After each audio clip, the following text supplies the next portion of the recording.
This episode is in collaboration with Protein Rebel, who provide natural sports nutrition for runners that's easy to digest and tasty whilst delivering both performance and health benefits. Protein Rebel are a natural sports nutrition brand focused on easy to digest and tasty products for endurance athletes, including runners, cyclists and triathletes. Protein Rebel believe in natural, calming ingredients that taste great and have a low impact on the planet. Now on to the interview of the episode. We have a Bury AC runner. She had PBs of 18.19 for 5k, 38.07 for 10k, 83.15 for the half marathon, and 2:59.23 for the marathon. Please welcome Alia Braithwaite. Welcome. Thank you for having me. Okay, so to start with, we're going to have a discussion point, which we haven't done for a while.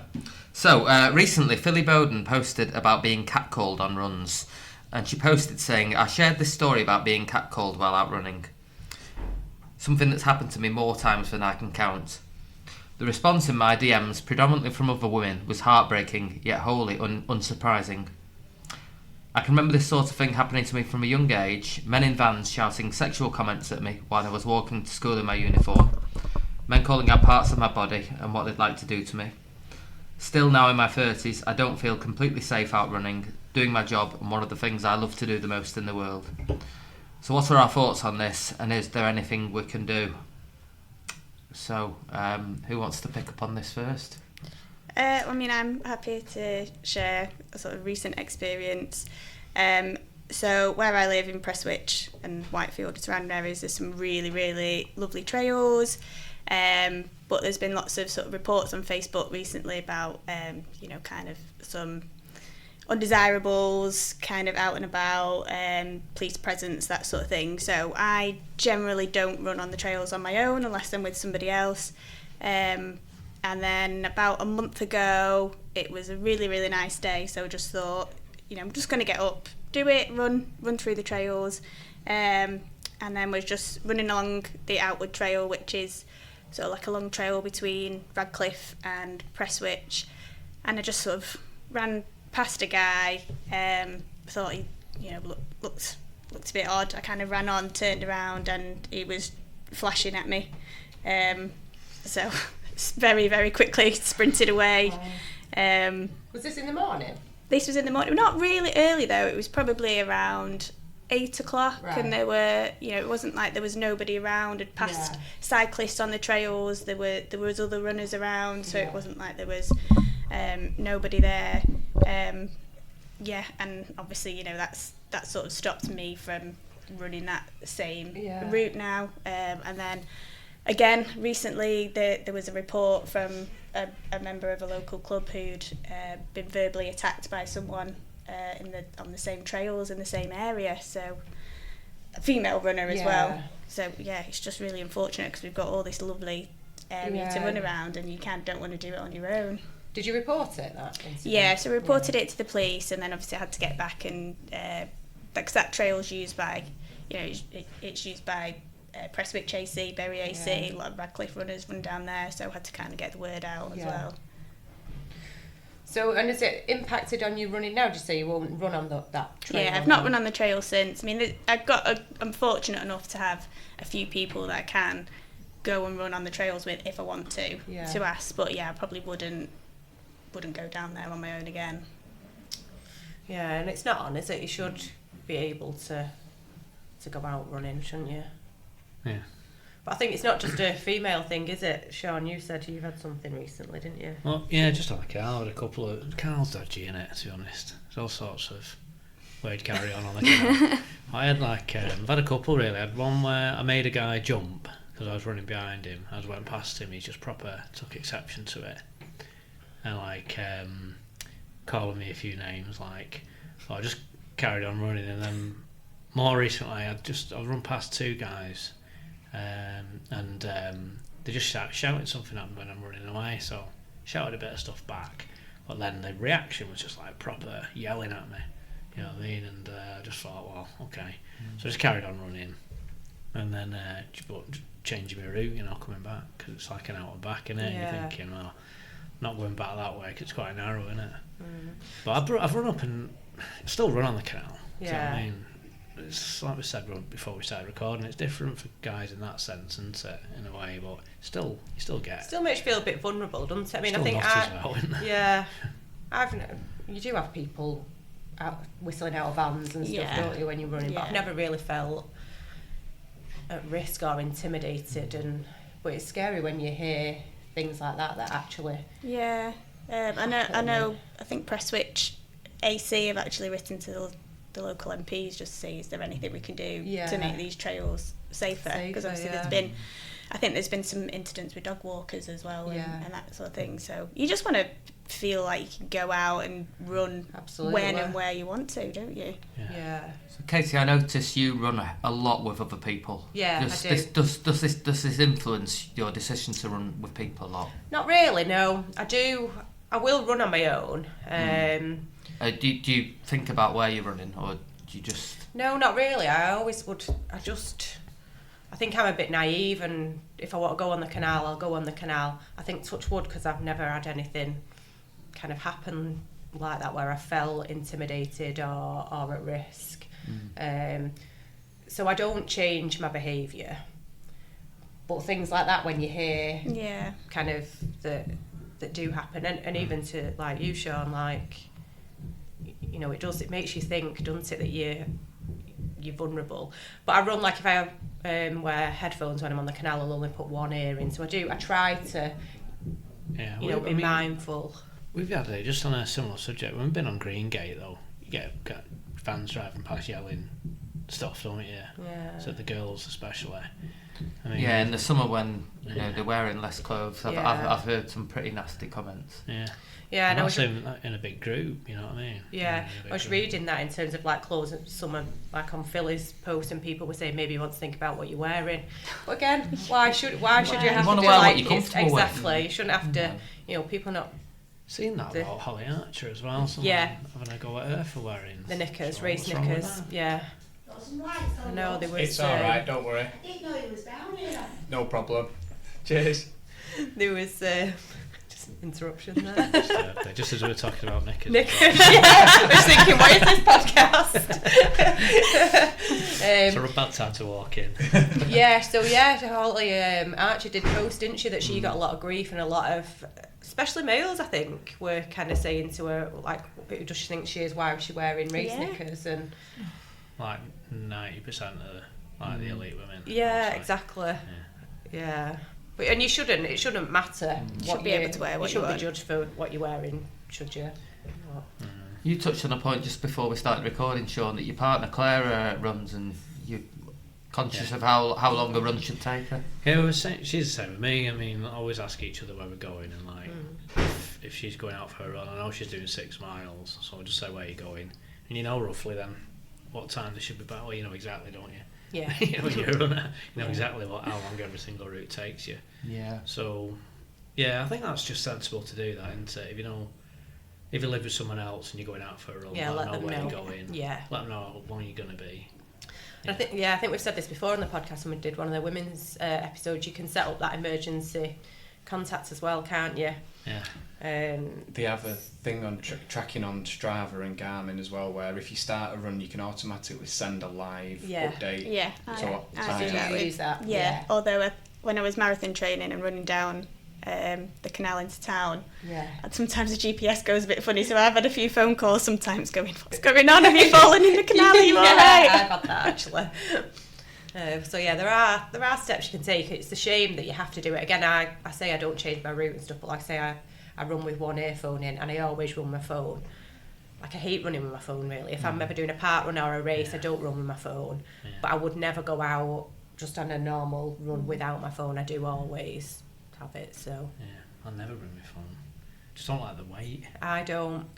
Yeah. But you just never know, do you? So, again, although I say I don't take any steps, and you're probably unconsciously doing it, aren't you? Yeah, I would never go out without my phone. What about you, Dave? Any experiences? Fortunately, not too many, although just before we started recording, I did mention an incident probably 4 or 5 weeks ago where I was running down the canal towards the Etihad, and there was four lads on motorbikes came past me in quick succession, all wearing balaclavas, and then they sort of pulled up, Fortunately, then a dog walker appeared, and then they went past me again, pulled up, and then a second dog walker appeared. I thought, I think these guys are eyeing me up here, and I might have just got lucky with these dog walkers here, so I consciously made an effort to look for the next exit on the path and just go towards a residential area. But I've not done that route since, so it does make you think, and yeah, it does affect all of us. But you know, reading the comments on Philly's posts, it's clearly a huge issue for female runners. Yeah. I think anyone listening knows that. I mean, it's no consolation, but knowing that it's not just them, these things happen to. It's in a way, it's you've got that side of it to think about, and also running in groups and some of that advice. I think is good. It's one of the benefits of being in the club, isn't it? Yeah. I think it's more prevalent as well in the winter, isn't it, when it's dark. Yeah. Okay, Yeah. let's start getting on to some. Let's move on to the interview. Okay. So, Alia, how did you first get into running? So I started probably in a similar way most kids do. Started doing cross country at school. Was okay. I think at the time one of my friends had started running for a club, and I think she'd suggested I come along with her, so I did. I think it was quite a cheap extracurricular activity for my mum to get me set up in. So yeah, joined Bury AC probably when I was in my last year of primary school, and yeah, just ran there for a few years, and then started getting quite competitive probably when I was an under 13. We had quite a good sort of under 13s group there, and we did cross countries, Red Rose League, all the road relays, and sort of just really kind of enjoyed it and got stuck in. And it was no watches or carbon shoes or anything at the time. It was just kind of run as fast as you can for as far as you can and have a bit of fun with it. And can you tell us a bit about your early days in running?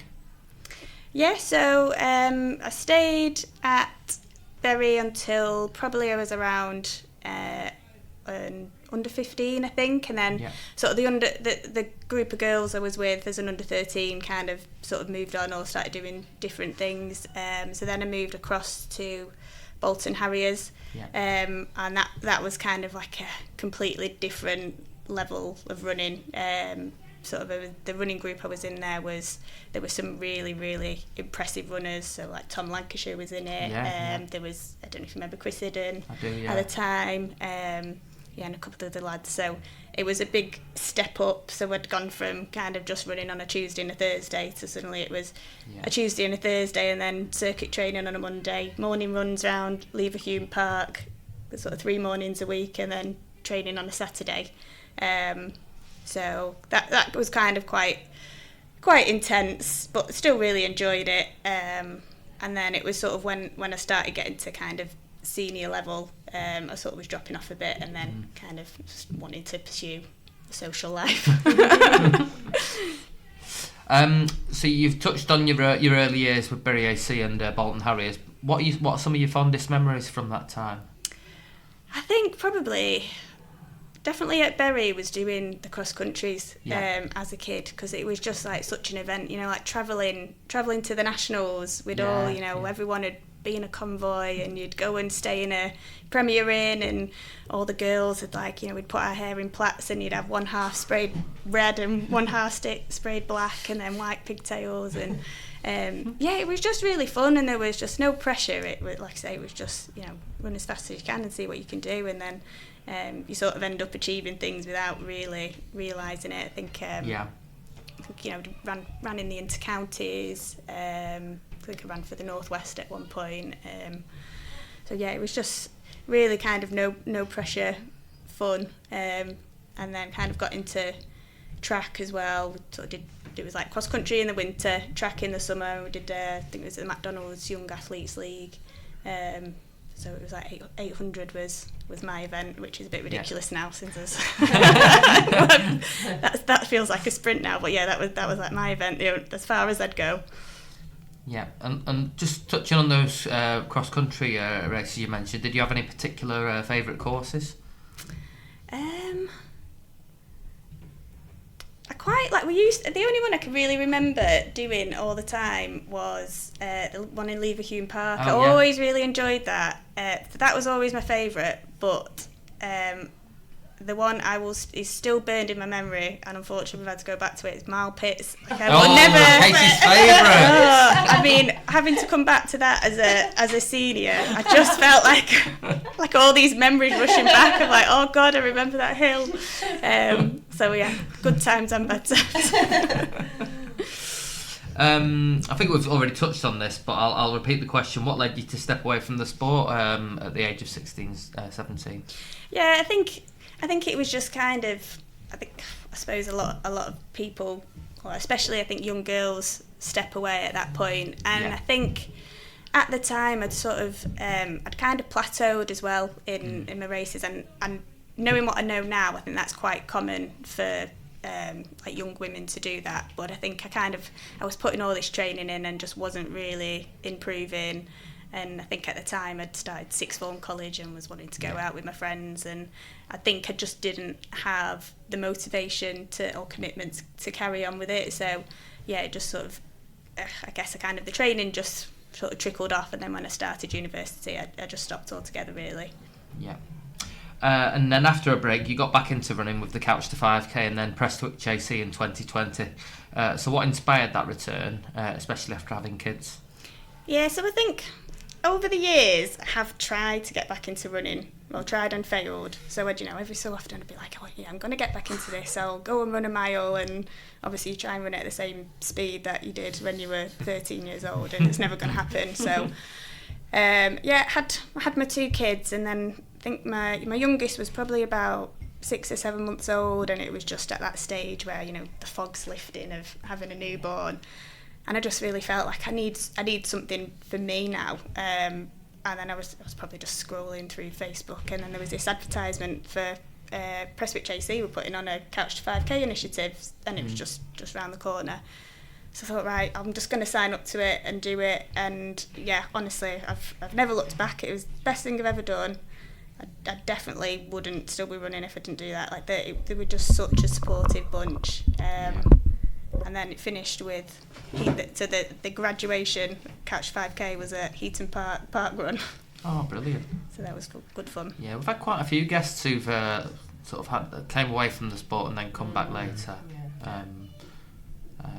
If you remember Juliet Smith, she'd had I think nearly 20 years out of the sport. So it's for anyone listening who's come away from the sport, or if you know somebody who's come away, it's never too late to come back.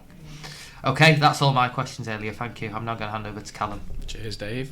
Welcome, Alia. Thank you. So you mentioned taking running more seriously over the last 2 or 3 years after the Couch to 5k. What specifically changed during that period? So I think I'd started running with Prestwich AC. So they do sort of 2 kind of social runs a week, and then every 2 weeks there's a track session. So I was kind of doing that. So I had a very, very loose structure. And then I was trying to get to park run, and my times were coming down, and I was entering races, and I was doing all right. But then when you sort of start out and running, you just go out and run every easy run as fast and hard as you can, can't you? So obviously I was starting to get injured. And then my goal was I wanted to get a sub 20 5k at the time. So someone had recommended getting some S&C training from Anne Chinoy. So yeah, I got in touch with her and just said, I want to get better at running, but I'm getting all these niggles every time I run.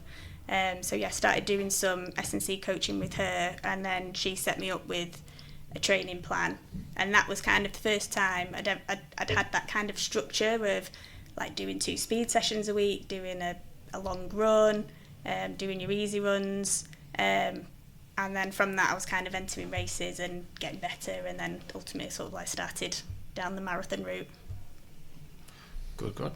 So what advice would you give someone who might be considering getting back into running after a break, or someone that's wanting to take the running a little bit more seriously? I think if you wanted to get back into running, obviously I think joining any sort of running club, whether that's like these just sort of like local run clubs that just run around the streets, or if you've got a local club that you can join. It's a great way to get into it. I mean, sort of like when I started at Prestwich, obviously I did the Couch to 5K, and in their social runs they have different paced runs, so you can sort of work your way through your runs, but it's a really kind of nice social way just to get into it. And then obviously park run is a great way to kind of go and try and push yourself a little bit more. I mean, I'm probably biased because I've gone down this route, but I think if you do want to get serious, it's always well worth investing in a coach. I think that definitely keeps me accountable and keeps my training sort of consistent. There's quite a few people, like Dave said before, about people then coming back into running, but the injury as well. A lot of people coming back and hitting their easy runs, like you said, really hard. And I think it's trying to get that mentality as well as getting into running.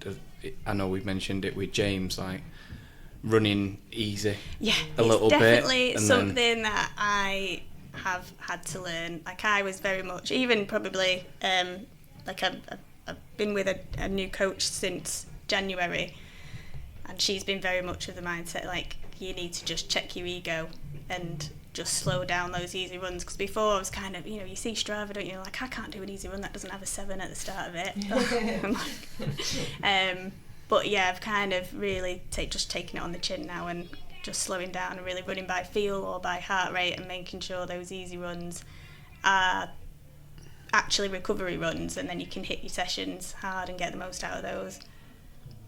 I'm just looking through the questions here. I don't think we've got one about your coaching. Okay. Did you add it? No, I mentioned it, didn't you? But You I don't think we added it. So yeah, because what a fantastic segue now then. interested in your coaching. So yeah, tell us a bit. Yeah. So like I said, started getting coached by Anne Chinoy, who is absolutely amazing. Any local runners who are wanting to get into coaching, particularly females, she is brilliant. She's so knowledgeable, especially for masters athletes as well. So yeah, I was coached by her probably about 2 years, and then I just decided for a short while to kind of be self-coached. So tried to do it myself for a little bit, not very successfully. And then from January, I just wanted to kind of have a complete change of my running, like my mindset, what I was doing. I just wanted a complete overhaul and just try and start something completely fresh. So I just decided to sign up with a different coach. I'm coached by a lady called Lizzie Dimmond. So she's a really good Welsh athlete. So yeah, she just sets my training now and works me ridiculously hard. So yeah, it's been a complete overhaul to anything I was doing before. So I sort of went from kind of doing my sessions on a Tuesday and Thursday to now I'll do like a speed session on a Tuesday, and then I'll do a big threshold or tempo session on a Friday, and obviously a long run. But I'd kind of like really reduced my mileage, but we're doing some really, really big sessions as well. So sort of just completely started from scratch from January really, and then just trying some new things. How did you choose her? Can I just ask? I just found her on Instagram, and she just followed her on Instagram, and then she posted about having some coaching spots come up, and obviously she's similar age to me. I think she's 39 and she's got kids, and I just thought, I think this might be a good fit. So I just got in touch with her, and then she got back to me straight away and was like, I think we'd be a really, really good fit to work together. So yeah, I've been with her for about 6 months now, and it seems to be going really well, touch wood. Did you bump into her on the course at London? Yeah, so she was in the Champ Start at London, so I'd met her beforehand, so that was the first time I'd actually met her in person. And yeah, sort of we ran together for a bit, and then I saw her at the finish as well. I saw your pictures and I thought that you must have seen her on the course. So what improvements have you seen this year with your new coach? I think my mindset's been a lot better because I've been doing sort of these harder sessions which are either like long reps or a lot of repetitions. I think like my mental strength's got stronger, better. So yeah, I think kind of my resilience has probably got better. I think it's just the way I view kind of my training as a whole as well. It's so I'd never owned a heart rate monitor before, but the first thing she said was like, you need to get yourself a heart rate monitor because we're going to do a lot of you training by heart rate. So I think it's just got me to look at it like a little bit more holistically. So I'll know if I'm pushing too hard in sessions or if I'm pushing too hard in my recovery runs.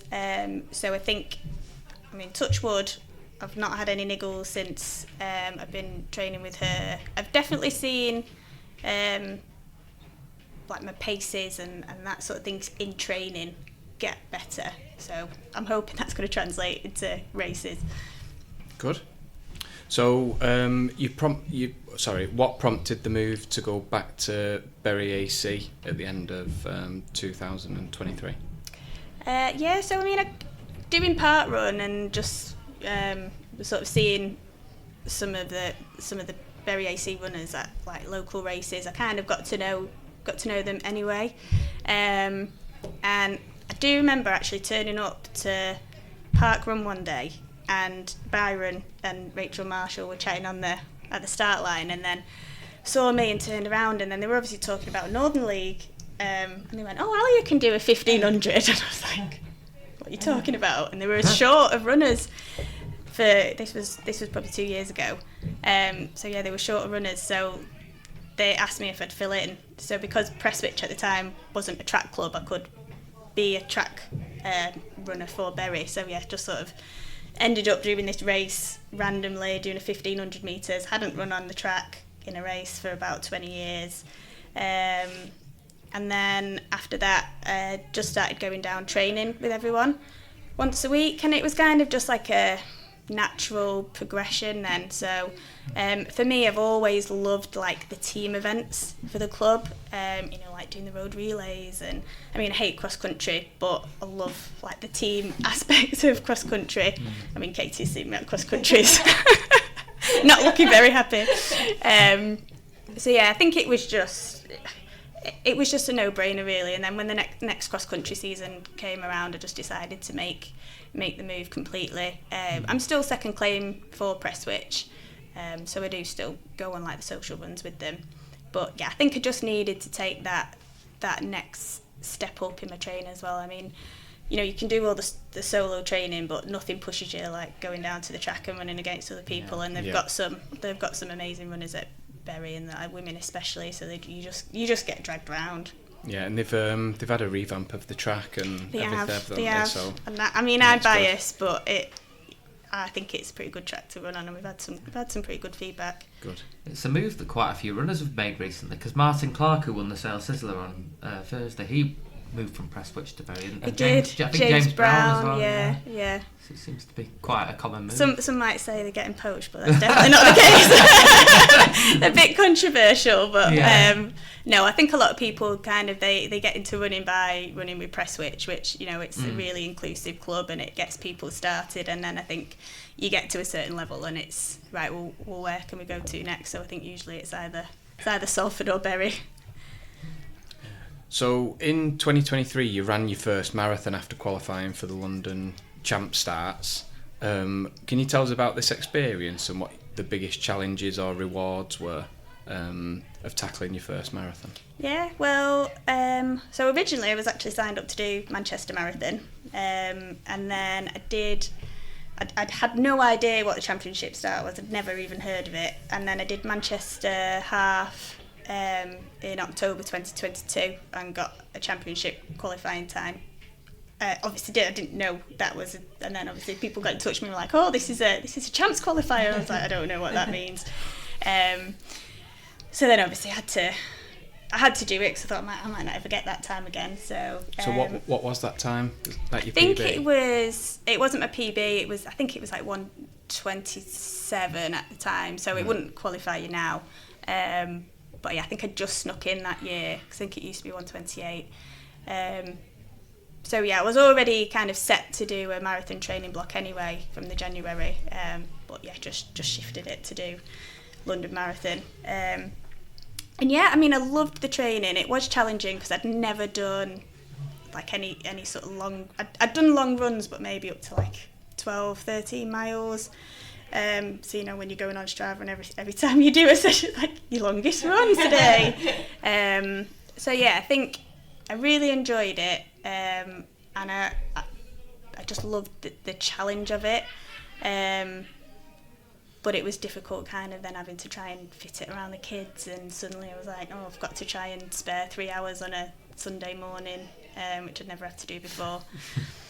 But yeah, I really kind of got the bug then. I think I originally went in, my target time was about 3:10 when I started the training, and then once we'd got through the training block, we decided to go for 3:05 instead.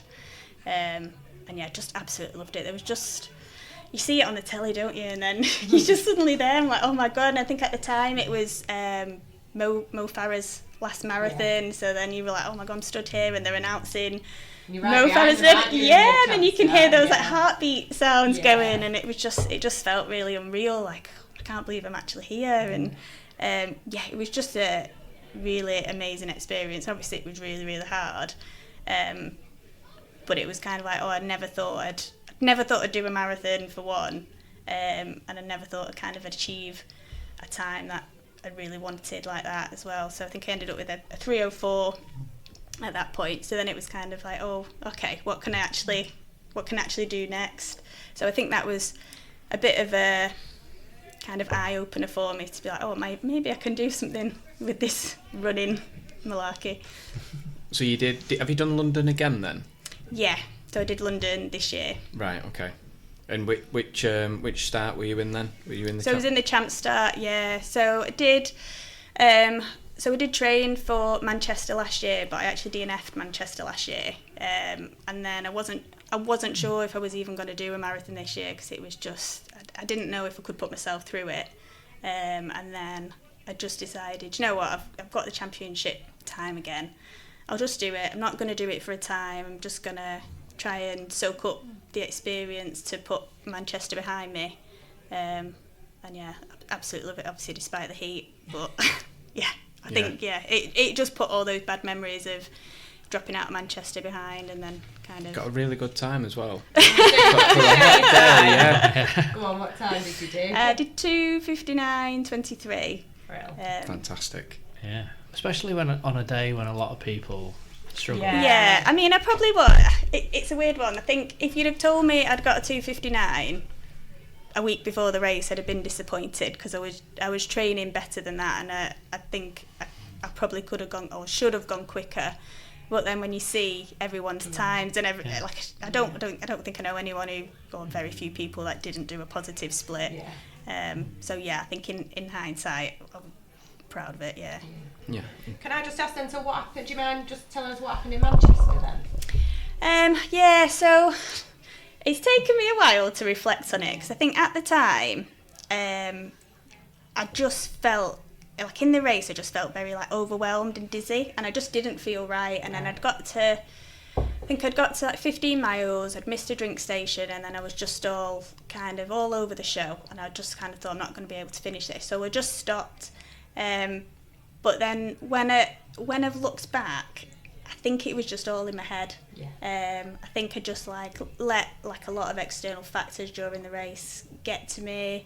I think I just put a lot of pressure on myself, because after I got the 3:04 at London, obviously everyone then says, oh, it's sub three next, and I think I was just very fixated on getting this arbitrary time goal, and it was like, well, 2:59 or bust, and I think I was just so focused on that. It just took all the enjoyment of the training and everything out of it, and then the kind of race came, and it was just so much pressure. So I think probably it was the right thing to drop out. I probably could have finished it, but I think it would have just put me off doing marathons. Yeah. It's good for people to hear that, isn't it? To know that actually you can come back from it. Yeah. Because like I say, it probably not your confidence a bit. Yeah. It's nice to know that you had that experience and you did come back from it. Yeah, and I think it did take me a while to actually accept that that's what it was, because I was like, oh, it must be something wrong with me. I went and got blood tests, and it was like my iron was a bit low. I was like, oh, well, it must be that. Yeah. But yeah, I think when I look back, I was like, no, it was, my training went great. I was really fit. I was healthy. Yeah. It was just in my head. Well, going to drink some Guinness if you're on. We've always succeeded in that, haven't we? Yeah.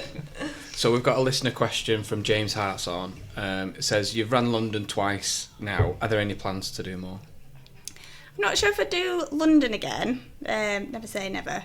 But I'm signed up to do Valencia in December. Right. So that was always my goal. That was like my goal marathon for the year, and that's what I was going to go for a time in. And London was kind of, let's just get another marathon under my belt. And then it was just so happened that the training had gone really well. Yeah. And I'd managed to get the sub 3. So yeah, hopefully, if my body holds out, we'll run in Valencia in a few months. I'm sure you'll be fine. Sean, you're there, aren't you? Yeah. Was I All say being so, well. Sean? All being well. Same caveat. Yeah. Asterisk. Yeah. That's all my questions, so I'll pass you on to Katie. Thank you very much. Welcome. Thank you. Okay, so you earned your first England Masters best recently, competing in, well, I say you earned it recently, you earned it quite a while ago. It was a while ago, yeah. But you recently competed in the England v Wales competition at Swansea Half Marathon. Can you walk us through that day and what it meant to represent England? Yeah, I mean, it's just a great experience. Well, experience was great, my performance, not so much. But yeah, I mean, like you've done it, haven't you? Yeah. It's just a nice. It's just a nice, and yeah, and you know, everyone's so friendly and welcoming, and you know, just seeing all these different runners of all age groups coming together. So yeah, it was really lovely, and yeah, I know it's, you know, it's not the Olympics or anything, but just having a vest with England on it, yeah, it was really, really good. But you say it didn't go particularly well for you on the day? Yeah, I just think, I mean, it was only 6 weeks after London, and like we were talking before we started recording, I think my fitness was there, but I don't think I've got my racing head on yet. Like I just, it was quite windy, and normally I'd be fine with that because I'm small. I can tuck in behind people, but I just let it get to me, and then I was just letting people get away, and then I just sort of couldn't get back into the race really, but I still enjoyed it, and yeah. I think it's hard, isn't it? We've all said, I think when you've done the marathon, like still now people are saying to me they're only just kind of getting back after London. Yeah. It takes more out of you, doesn't it? I think you push yourself so hard. Yeah. And it's not the actual race, it's all that training, isn't it? And I think you're on such a high then, that, like we spoke about marathon blues, haven't we? And I think mentally as well, it takes a lot, doesn't it, to get back in that zone. Yeah, definitely. So you did well. So well done. Any plans to go for another England best, or is it just? I might do. I mean, as I'm a V35 and I'm sort of top of that age category now, so it's getting a bit harder. So I might wait till I'm in the next age group. But yeah, do keep an eye on the races and see who's entered, and then like, oh no, can't. Just depends where they are as well, doesn't it? A lot of them tend to be quite far away, don't they? Yeah, So they have been at the minute. Yeah. And I mean, the trip to Swansea, I mean, it was like 300 odd miles. Yeah. It's nice to do it though, isn't it? Get the pictures and the experience. Okay, and just going back, we touched on mindset and running, but can you elaborate a bit more in terms of mindset? Because you said that kind of recently you feel stronger in terms of your mindset. So any particular kind of techniques or strategies that you've used, or kind of where's that coming from? You said the coach has helped, but yeah, I mean, I've tried a few different things. I mean, it's been sort of initially it was Byron from our club that's kind of been on it. He's always said, you know, you could be an amazing runner, but your head gets in the way. Because I do race, and then I think we all do it, but I'd do races, and then I'd be sort of in, you know, 1k into a 5k race, telling myself, you can't hold this pace, what are you doing? And I'd have that chimp on my shoulder, just talking myself out of it, and that was just kind of getting worse and worse last year really. And I was sort of not enjoying any races I was doing, and I was entering races but then worrying about getting on the start line. So he's kind of been working with me just to try and just get me out of that mindset. So it started, he made me go down to Alexandra Park, run, I think it was like November last year, and made me run without looking at my watch. So he paced me, and I had to turn my watch off, which was really hard. It was awful. Like, you don't realise the amount of times you want to lift your watch up and look at it. And then he was just like, all you need to do is follow me. And he did. And, you know, I wasn't in 5k shape or anything like that, but I think I did like 18:30 or something like that. I was like, oh, okay, like I know I can do it then. then, yeah, like I said, this new sort of like training program that I've been doing, I do some like really big sessions. So my mileage is lower, but then I might do, so I think one of the toughest sessions I did during my marathon block was 20 by 500 with like, I think it was like 60-second recovery or something. And it was just, it's not like that, it wasn't at a particularly fast pace, but it's just, you've just got to keep going and tick those.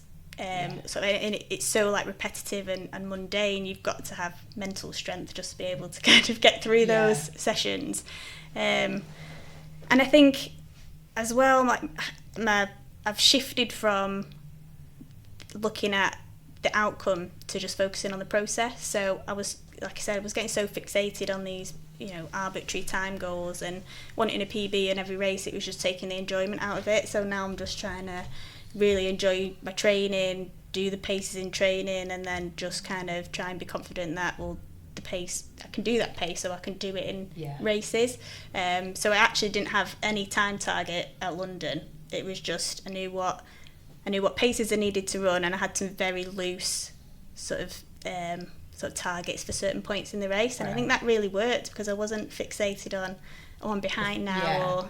So you weren't focused on the 3 hour goal, or did you just break it down? Into, so I mean, I knew kind of what time I was going for based on the paces, but it wasn't ever a time of, well, you're gonna go for a sub 3 or you're gonna try and do like 2:55 or anything like that. It was just try and run 6:40s as long as you can and stick at that. And I think that's kind of really worked. And I think for me it's just been a case of remembering why I'm running. Like, I'm not an elite athlete. Like, this is my hobby. I've got 2 kids at home and a full-time job. Like, running is what I do for enjoyment.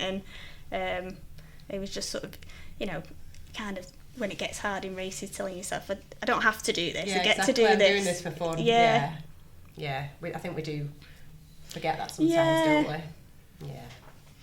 Okay, when we asked you about kind of your interest, you said one of your interests is around kind of female health and running. So any kind of key insights or advice or anything around kind of female running that you want to share? Or I think a key thing for me has been, and I know it's not everyone's favourite topic, but it's like tracking your cycle. So this kind of, I sort of learned about this. It was last year. I did Wrexham Half Marathon, and I had a really, really terrible race, and there was absolutely no reason for it. It was in a marathon block. I was feeling really fit, really wanted a PB, and I just had an absolute shocker and just couldn't understand, just completely blew up. And I remember going to track on the Tuesday after, and one of the coaches, Ian, was just sort of asked out of the blue, like, oh, where are you in your cycle? And then I told him, and he was like, well, that's probably why.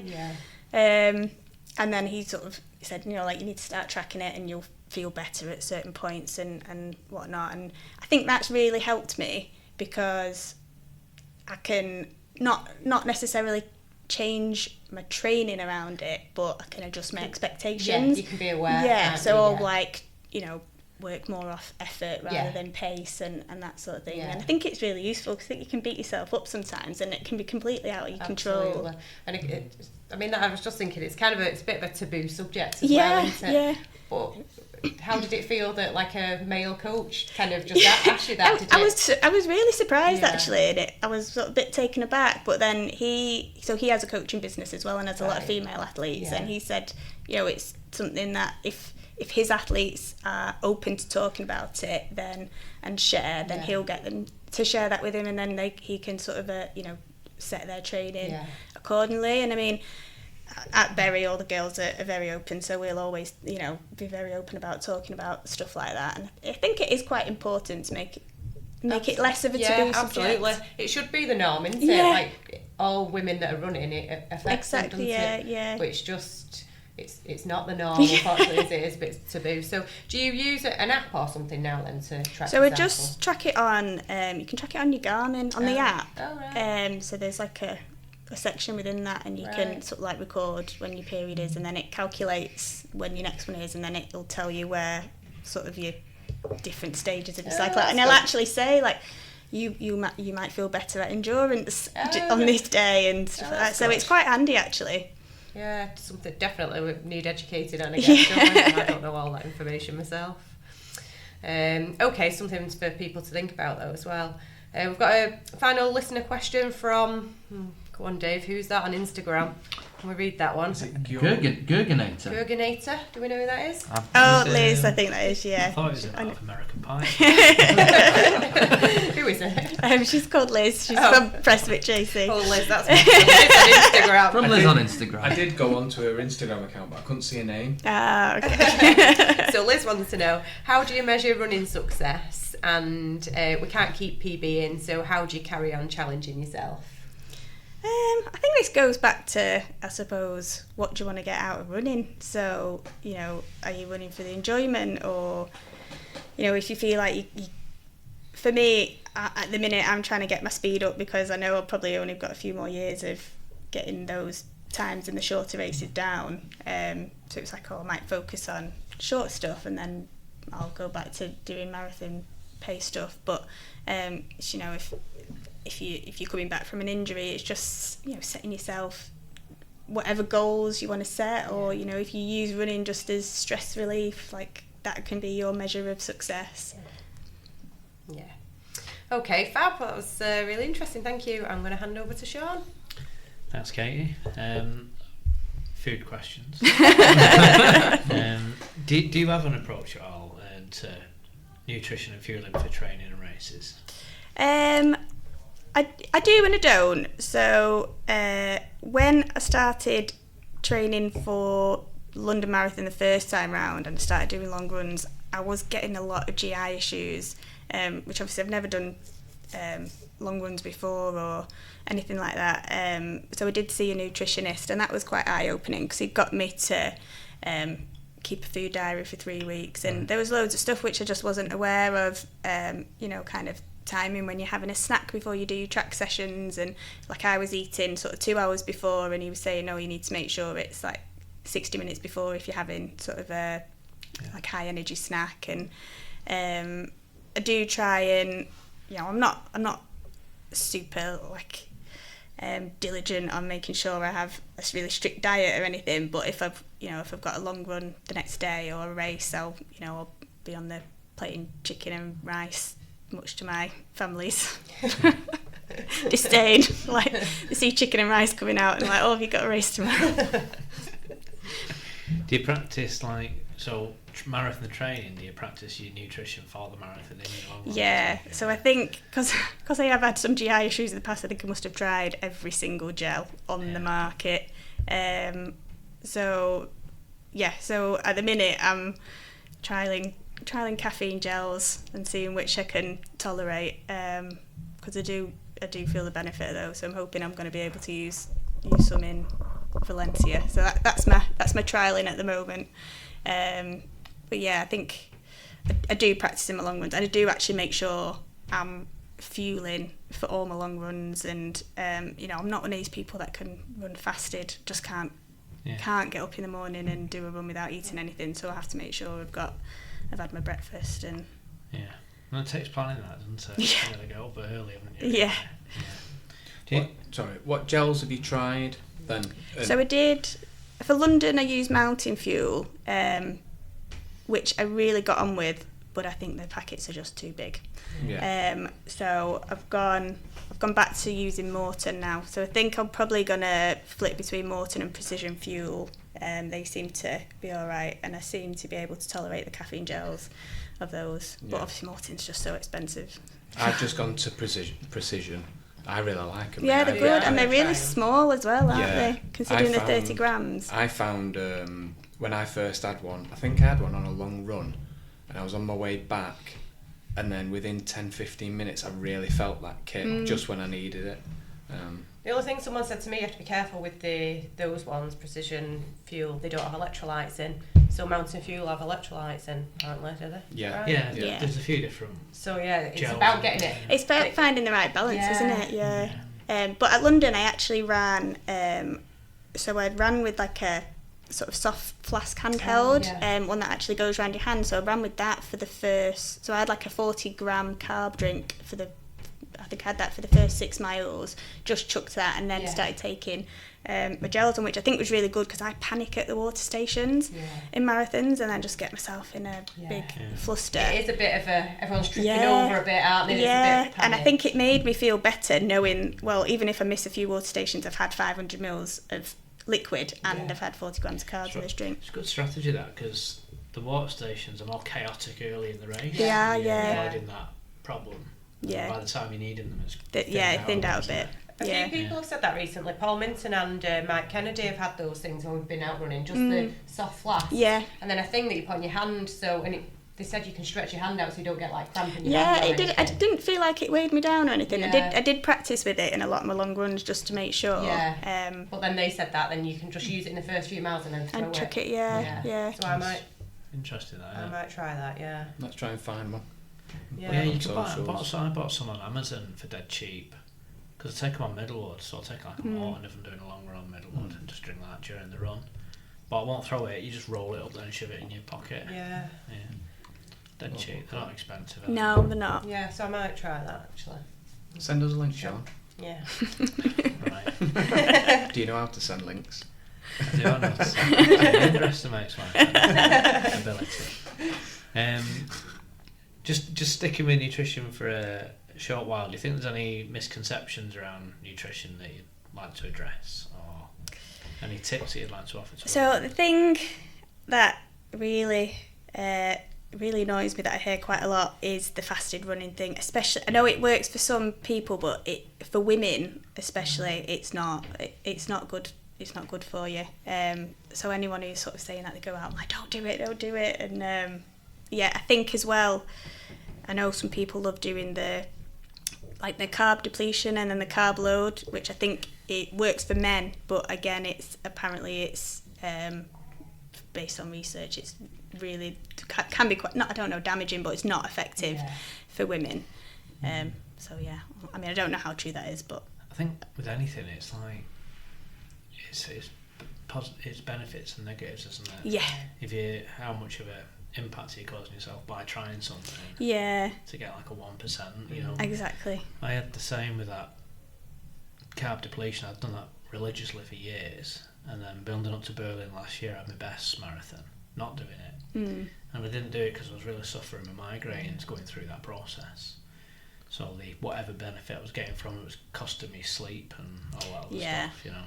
There's a few people been talking about that with the bicarb, because that has some side effects for some people. Exactly. So taste is obviously not pleasant as well. Well, it's risk reward, isn't it? That is something I do want to try, but I'm not sure if I'm ready to take that risk yet. It's vile. It's difficult to explain what it's like. I use it. I find it beneficial with bicarb for shorter, harder distances. You know, I wouldn't risk it in a marathon, though. It's getting it down that's the problem. Yeah. Katie's face. It's one of those, you know, when it hits the back of your throat. Oh and no. Well, you didn't like the Mountain Fuel lumpy gels, did you? No, I didn't like that either. No, they will. Yeah. There's a pattern here. Yeah. Texture. I'm not good with texture. Anyway, moving on. We talked a little bit about Bury AC before, so but yeah, perhaps you want to talk a little bit more about those, because I don't know how many people know much about the club locally. So what makes them special to you, Bury AC? Yeah, so we're a little club in the north of Manchester. So based at Market Street in Bury. There's a track, which, like I say, I'm biased, but I believe it's very, very good. Feedback from people from Salford as well have been raved about it. But no, as a club, I mean, like I say, I'm biased, but I just think it's brilliant. Like, we've got it caters for a wide range of ages, so you can start from under 9s all the way up to seniors. I'm in the senior endurance group, and you've got all abilities within that. So I think there's a bit of a misconception, because we're a track club, that you have to be a certain ability to come, but it's not at all. Like the sessions are catered for everybody.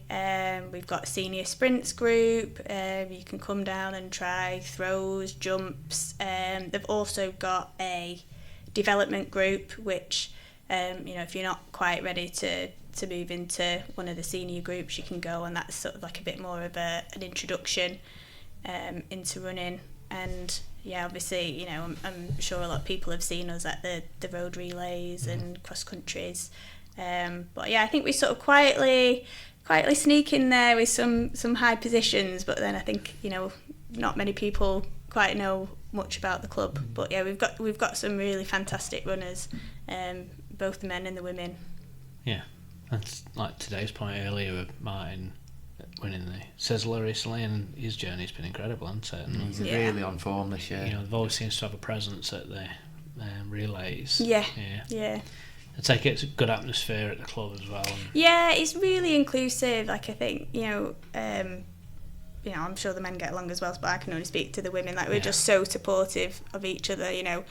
We're not in competition with each other. Everyone's just really kind of encouraging, and everyone's kind of on their own path and doing their own things, and everyone just kind of praises everyone for whatever it is that they're doing. Yeah. So if people listening are interested in coming along, what would they do? How would they go about that? Because you got different groups, I take it, for different abilities. So they train, like most clubs, Tuesday and a Thursday, 7 o'clock are the seniors. So I think if anyone wanted to come down, you can do a few trial sessions. I think you can do it to 4 trial sessions. So you can either just turn up and ask to do a trial, or you can get in touch via the website, and then they'll put you in touch with the right people to come down and join in. Okay, awesome. And Byron specifically wants you to give the Bury Mile BMC event a bit of a plug. So can you tell us a bit more about the Bury Mile and the BMC events? Yeah, I think I'll be in trouble if I don't mention that. So we had the first one last year, and it was very successful. So it's on the 24th of August, so the Sunday before the bank holiday, Monday. So Bury host quite a few BMC events. So this one, it's a BMC event, but then Bury are also putting their own races on. So you'll have the BMC races. I think they're doing BMC 800s. There's a BMC mile and a BMC 5000. So obviously there's going to be some great races to watch anyway. And then any kind of runner can enter the mile event. So they'll have sort of seeded mile races. And I think that's from under 13 upwards. So you just sort of do your predicted time, and they'll kind of put you with mixed abilities. Right. And you can also enter club races as well. So if clubs want to just do like a club only or run club only or whatever it is, they can enter kind of their own sort of separate races on their own. And I'm told that there's a bar for those who wish to partake in some bank holiday drinking and food on site as well. When's that? Sorry, is it the August bank? So it's the Sunday, so the 24th. I think you can enter on Sportsoft. Right. Nice. And just going back to yourself, what does the rest of this year look like in terms of running goals? So I'm trying to find a fast 10k, which I'm trying and failing at the moment. So obviously Trafford's been moved twice. And then I'd entered Wrexham and just had an email today saying that's been moved to September. So at the minute I'm just trying to find a 10k to do. I am doing Knutsford 10k, so that'll be kind of a goal one. Quick. Yeah, really quick. Yeah, I did that last year, and that'll be kind of like a goal 10k race, I think. Yeah. But I kind of need to do one before then. You've got the summer. Wilmslow Summer 10k is the only one I can think I'm of. away for that. I did one I would have done that one. So I might do one of the Sale Sizzlers, just sort of maybe focus on doing some of the shorter stuff, I think. And then before we know it, I think September I'll be training for Valencia. So it comes round quick. Do you have a goal in mind for Valencia? A PB, I'm assuming. I'd like a PB. I'm not sure what that's going to look like yet. I think I like to see how the training goes before I start setting targets in mind. I kind of know what I feel I'm capable of. But I just want to. I know I can do it now. So yeah, I just want to try and like give it my all, really. Well, by all accounts, Valencia's the place to do it. I've heard. So, I've heard. There's a lot of local runners going over this time, isn't there? Yeah, the race is definitely growing in popularity, and I think perhaps won't be too long before it's more difficult to get in. Yeah. Well, it was like, I think I entered it, and it was like getting Glastonbury tickets. You logged on the website and said you're in a queue of 20,000 people. They have a 10k in January as well, and I could not believe last year on the stream how many British club vests there were in the race. The standard is so high, isn't it, in the marathon and the 10k and the half marathon that they have over there. So it's a good city for running in. I'm looking forward to it. And quick fire questions. So yeah, these are answered with varying levels of quickness. Okay. No pressure. So road, trail, or track? Road, definitely. Morning or evening workouts? Ooh, morning. Long intervals or tempo runs? Ooh, a bit of both. Long intervals. Let's go for that. Hill sprints or flat sprints?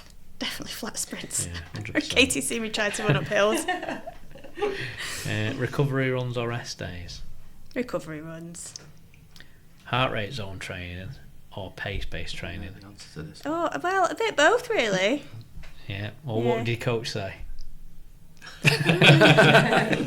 Mixture, I think. Let's go with mixture for that. Cross training or focus solely on running? Oh, I mean, I probably should say cross training, but I just can't fit that in as well as running. Yeah. And I think I know this one as well. Competitive mindset or fun and enjoyment? Oh, fun and enjoyment. Oh, I went the no, other way. yeah, no. No, that's it from my questions, and that's it for all the questions. So thanks so much for joining us, and good luck for the rest of the season. Thank you for having me. Yeah, thank you very much for coming on.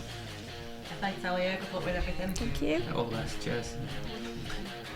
That's it for this episode. In our next episode, we'll be speaking to a Sail Dragon runner. He has PBs of 22:12 for 5k, 44:28 for 10k, 1:42 for the half, and 3:43 for the marathon. He's a big fan of the podcast, and he also helped Local Runners Podcast Ambassador in the Manchester Marathon this year. We'll be speaking to Matt Lucock. So get those questions in for Matt in the usual ways, and remember, keep lacing up those shoes and keep moving forward.